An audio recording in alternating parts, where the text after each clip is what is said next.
ও গজাদা, মা তোমার জন্য পায়েস পাঠিয়েছে। হ্যাঁ, আর আমরা দুজনে খাবো। কি বলিস?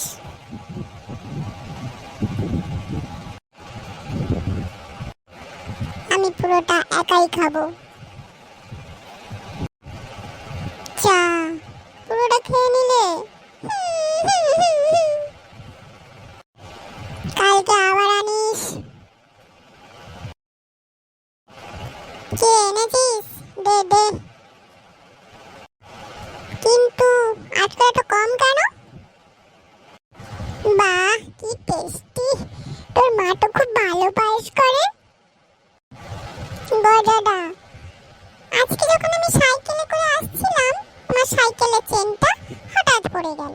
তখন আমি বাটিটা রেখে একটু সাইকেল ঠিক করছিলাম, অমনি একটা কুকুর এসে কিছুটা পায়েস খেয়ে নিল।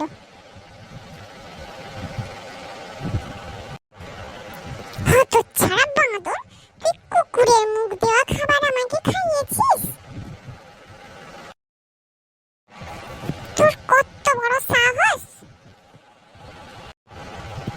গজাদা, বাটিটা কিন্তু আবার ছুঁড়ে ফেলে দিও না। ওই বাটিটাতে আমাদের বাসার